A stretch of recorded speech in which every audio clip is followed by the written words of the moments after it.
It broke while we were on the air, hit the San Francisco papers, and we talked about it. This lunatic breaks into her house. He's attacking the husband with a hammer. Seems to me the San Francisco police put out information saying a third party was in the home who answered the door, that Paul Pelosi called the cops himself from a bathroom. All sorts of speculation broke loose about whether this man was there consensually. San Francisco police then put out a tweet saying, no, only two people were in the home, Paul Pelosi and the attacker. The conspiracy theories had already taken off. Did they know each other? San Francisco PD saying they did not know each other. And now here we are on Monday morning where we know this guy was some lunatic. He was a lunatic. I don't know if there was a greater relationship than that, but I know this guy was a lunatic, 42 years old, connected with some famous nudist out there who herself is a child molester who tried to kidnap a 14-year-old. On and on it goes. And yet the press has gone deep, dark down the rabbit hole of trying to say this is all about January 6th. Because the lunatic's latest iteration of craziness was focused on some QAnon theories and, things along those lines, notwithstanding his BLM flag and his LGBTQ flag out in front of it. Honestly, Senator, can you help us make sense of what's going on here? Well, Megyn, I write a little bit in Only the Strong about how the media has become essentially the press adjunct of the Democratic Party and the progressive left in America. You see that first and most notably during the Vietnam War, when the media campaigned so aggressively against the war effort. That continues today. I know Elon Musk ruffled a lot of feathers, you might say, on the Twitter platform by sharing a speculative article that doesn't fit with the mainstream media's story. I think what we'd all benefit from under these circumstances is just more transparency. They should release the 9/11 tape. They can release security camera footage, which I'm sure the Pelosi house had. They can release body camera footage. But the media is not inquiring about that. In the same way, for instance, that they almost never inquired about what was happening on the January 6th committee interviews. We never have had transcripts of those interviews, only selective nuggets. You saw something similar during both impeachment inquiries of Donald Trump. The media's famous inquisitive nature somehow kind of disappears when they're dealing with a story that may not reflect the Democratic Party's preferred storyline. So I think the San Francisco Police Department would be well served. It would help everyone just to put out all that information. In the meantime, I wish Paul Pelosi all the best in recovering from this terrible crime, a crime that we see too much of all across America today because of soft on crime policies and failures to put mentally ill people into institutions where they can get the care they need. I feel like at a minimum, the SFPD has egg on its face because even under the most generous story to Paul Pelosi and to the San Francisco police, they were in the house when this guy attacked Paul Pelosi with a hammer. I'm not sure how that happened. How do you have police officers on site and an 82-year-old gets attacked with a hammer in front of you when you have a gun as a police officer? It's one of the many questions here. As you point out, there are security cameras all over that house. You can see them from the outside. Were they turned on? If not, why not? She's the Speaker of the House. Far less known public figures than Nancy Pelosi have taken extra security measures in and around San Francisco, given how high the crime rate is there. It would be insane for them not to have their cameras on. And you point out the body cam, right? So if he walked in there and he heard something on tape, or if there was a third person, which now they're saying there wasn't, again, contradicts what they initially said. Let's see it. Let's see it all. I don't know what went on. I know enough to smell a rat. There's something going on here that they're not telling us. I just don't know what it is. What's disgusting me is the media reaction. And I'll give you this, okay? So yesterday, that was October 30th, CNN comes out with an article entitled, "Why Some Democrats Are Trying a Previously Unsuccessful Strategy in a Last-Minute Campaign Push." And it talks about how they're focused on a rush of targeted ads and direct door-to-door outreach focused on what? Inflation? That's something they haven't tried before to try to address that. Crime? That would be new. That could help them talk about crime, convince voters like our governor in New York's trying to do last minute. She really cares about all these subway attacks and so on.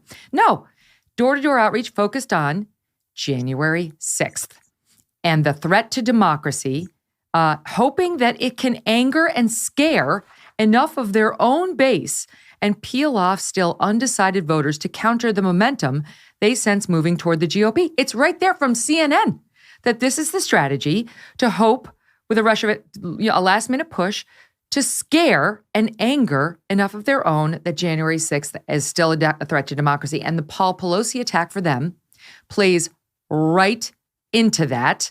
I don't know if we have Mika Brzezinski yet, but let me tell you, we're cutting a soundbite. I'll just read you the highlights of her this morning on MSNBC. The central political headline of this story, says Brzezinski, is that years of Republican propaganda and Trump-fueled fascism led 42-year-old David DePape to break into Nancy Pelosi's home, seemingly with the intent to harm her. The Chiron reads, this is courtesy of Newsbusters, how far-right demonization of Pelosi led to attack. Then Mika Brzezinski goes on, Senator. What connection? What connection? He was just deranged, right? In an isolated way. And I'm trying to read my own writing.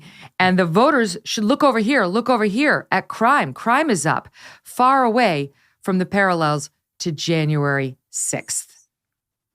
Yeah, Megyn, we're hearing more and more as the election approached about the Democrats' claims of being worried about threats to democracy. I think the Democrats are actually worried about threats from democracy, because in 8 days, the American people are going to repudiate the Democrats and their radical agenda because they can't afford food. They can't fill up their gas tanks at the gas pump.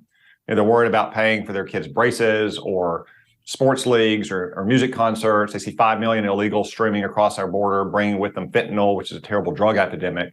So I think the Democrats are worried about threats from democracy, and they're going to get repudiated by the voters next week. So in effect, they're trying to say that Republicans should simply cease all campaigning. I mean, from everything we know about Paul Pelosi's attacker, he appears to be a deranged lunatic. I don't think that he broke into their house because John Boehner 12 years ago pointed out that Nancy Pelosi helped pass Obamacare, or that Kevin McCarthy points out that Nancy Pelosi has passed $5 trillion, which led to this record high inflation. Well, not just that, but you look at the hypocrisy between the messaging now in the wake of Paul Pelosi being attacked and the guy who showed up outside of Supreme Court Justice Brett Kavanaugh's house. And I know you're, just as a reminder to our viewers, you're an accomplished lawyer, Harvard Law School, clerk for one of the U.S. Circuit Courts of Appeal, was in private practice, all of it. So you've got a legal background in addition to your time in public service. So this guy shows up outside of Supreme Court Justice Brett Kavanaugh's house. And today, the story is zip ties. This guy had zip ties who attached Paul Pelosi. They didn't seem to care that Brett Kavanaugh's attacker, would-be attacker, had zip ties too, that he was ready to kill Brett Kavanaugh. In fact, what we heard from Nancy Pelosi herself after that was, the justices are protected. They're protected and no one's in danger. The New York Times thought that story, the attempted attack on Brett Kavanaugh's life, warranted not front page mention, not page 2, page 20. They put that on page 20. This time, Paul Pelosi, front page below the fold. Nor did, by the way, the Brett Kavanaugh threat make the front of the USA Today newspaper, the Chicago Tribune. MSNBC Primetime ignored it. It didn't make any one of the Sunday shows except for the Fox News Sunday show. I mean, wall to wall for all those outlets. This one, much bigger, trying to tie it to Republicans writ large, 8 days in advance of a midterm. It's no accident. Yeah, and Megyn, I want to be clear up front. I mean, my position on Paul Pelosi's attackers, my position on the would-be assassin of Brett Kavanaugh, we should throw the book at them. But the contrast is stark, as you say, and there are differences in the circumstances as well. Nancy Pelosi is the Speaker of the House. Of course, people are going to campaign against the left-wing ideological agenda that she's promoted in the House of Representatives for all these years, just like she campaigns against Donald Trump, or back in the day, she campaigned against George Bush. It's a different situation where you're dealing with a Supreme Court justice. It's not normal to single them out for kind of aggressive political campaign style rhetoric, as say Chuck Schumer did on the steps of the Supreme Court when he called out Brett Kavanaugh by name and said that he wouldn't know what hit him if he went forward decisions that Chuck Schumer didn't like. Second, there were foreshadowing of this kind of attack on Brett Kavanaugh's home. You had left-wing agitators for weeks protesting outside the homes of conservative Supreme Court justices in direct violation of federal law. Yet Merrick Garland and his politicized Department of Justice refused to enforce this law, refused to arrest these agitators for obvious criminal violations of federal law, thereby sending the message that the United States government was not going to take steps to reinforce security for these justices. So the situation with Brett Kavanaugh is actually more unusual. It's more dangerous, yet as you point out, the media largely ignored it compared to the attack on Paul Pelosi. Both heinous, both criminals should have the book thrown at them, but the media views them very differently because of their partisan leanings. You know who doesn't have spooky meats? Good Ranchers. They deliver America's best meat and seafood to you year-round. No costume of labels, no gimmicks, just great meat that shows up right at your door. Their October Feast special just got even better. You can get up to 4 pounds of meat for free. You order any box, get over 2 pounds of their better than organic chicken breast for free. If your order is over $300 worth of delicious meat, you'll also get 2 pounds of their Wagyu ground beef thrown in as well. Head on over to goodranchers.com/Megyn to claim your special October feast of 4 free pounds of meat today. Join the tens of thousands of Americans getting 100% American meat delivered right to their door. Store-bought meat can be tainted with scary bacteria and with ghoulish inflated prices. Good Ranchers lets you save $25 on every box and lock in your price when you subscribe. Put an end to your meat buying nightmare by visiting goodranchers.com/Megyn to get over 4 pounds free of high-quality beef and chicken. The real monster isn't under your bed. It's really in your fridge. Take control over your food with an October feast from Good Ranchers. American meat delivered. Hey, thanks so much for watching. If you like what you just saw, hit the subscribe button for more clips and full episodes.